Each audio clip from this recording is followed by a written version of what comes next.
दोस्तों आज हम सीखने वाले हैं HTML के कुछ ऐसे एलिमेंट्स के बारे में जिनका यूज़ शायद ही आप अपनी पूरी ज़िंदगी में करोगे। तो हम पढ़ क्यों रहे हैं?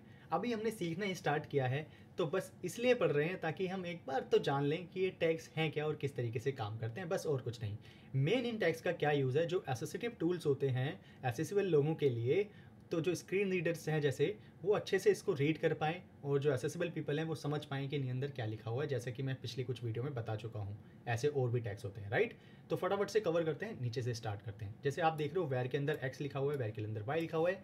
डिफरेंट तरीके से आप यहाँ पे देख पा रहे होंगे, यहाँ पे लिखा हुआ आ रहा है और कोई काम नहीं। दूसरे पे चलते हैं, अंडरलाइन। जैसे आप देख रहे हो अंडरलाइन आ रही है इस टेक्स्ट के नीचे, ऐसे ही s स्ट्राइक आ रहा है, ठीक है, कटा हुआ आ रहा है। अब यहाँ पे इसके पास चलते हैं हम, p tag. He said HTML is essential tool. अब q टैग यूज़ किया हुआ है हमने यहाँ पे, तो इसके अंदर कोट्स आ रही होंगी डबल, राइट? ऐसे ही यहाँ पे देखोगे आप मार्क टैग यूज़ किया है, ये आप यूज़ कर सकते हो। जैसे मार्क मैंने यहाँ पे भी यूज़ किया हुआ है, राइट? तो मार्क टैग आप शायद यूज़ कर सकते हो कभी कभी, अगर आपको हाईलाइट करना हो कुछ पर्टिकुलर टेक्स्ट तो। ऊपर चलते हैं, एक और KBD। अगर कीबोर्ड के कुछ टेक्स्ट आपको देने हैं तो अलग थोड़े डिफरेंट तरीके से दिखाई देंगे और एडिशनल कोई यूज़ नहीं। डेफिनेशन DFN, HTML लिखा, उसके बाद उसकी पूरी डेफिनेशन लिख दी, hypertext markup language for example, ठीक है, बस और कुछ खास नहीं। कोड को अलग तरीके से दिखाया गया है यहाँ पे, देख रहे हो? कुछ ज़्यादा डिफरेंसेस इनमें नहीं है, इसलिए मैं इनको ज़्यादा डिटेल में लिखे भी नहीं जा रहा। हाँ, वीडियो टैग थोड़ा डिफरेंट है, इसका शायद आप यूज़ कर पाओ कभी।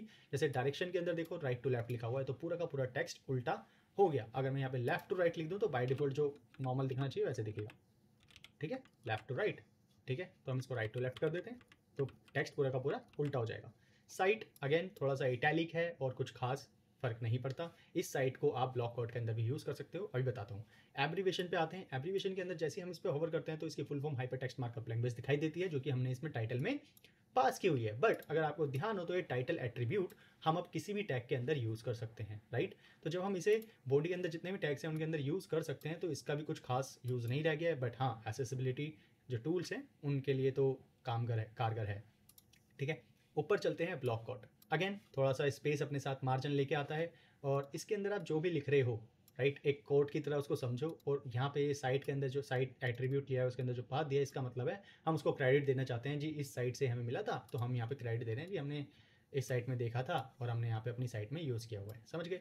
फूटर, ऑथर का नाम लिख लिया है, कुछ भी कर लिया। अगेन जो इस तरीके से हमने फूटर और ये ब्लॉक कोड को कंबाइन किया है, बेसिकली एसेसिबिलिटी टूल्स अच्छे से रीड कर पाएँ, स्क्रीन रीडर अच्छे से रीड कर पाएँ, और कोई बात नहीं है। अदरवाइज फूटर के साथ आप इस साइट को भी यूज़ कर सकते हो इस तरीके से, थोड़ा इटैलिक सा लुक दे देगा, एंड नथिंग एल्स, ठीक है, इस तरीके से आ जाएगा। इसको फूटर, अब इसको अगर फूटर के अंदर डाल दूँ, इस फूटर के अंदर इस साइड को ऐसे डाल दूँ फूटर के अंदर, तो नेक्स्ट लाइन में भी आ जाएगा और थोड़ा इटैलिक भी हो जाएगा। होप आपको अच्छे से क्लियर हो गया हुआ ये टैग किस तरीके से काम करते हैं। ज़्यादा कुछ यूज़ में नहीं आने वाले हैं, बट हाँ, जैसे कि मार्क, अंडरलाइन और स्ट्राइक, और आपका हो गया वीडियो, इस ये टैग शायद आप कभी यूज़ कर पाओ, और ब्लॉक कोड भी माइट भी आप यूज़ करो, बट एडिशनल इनका आप ज़्यादा कोई यूज़ नहीं करने वाले हो। तो आज की वीडियो में इतना ही, मिलते हैं नेक्स्ट वीडियो में, बाय बाय।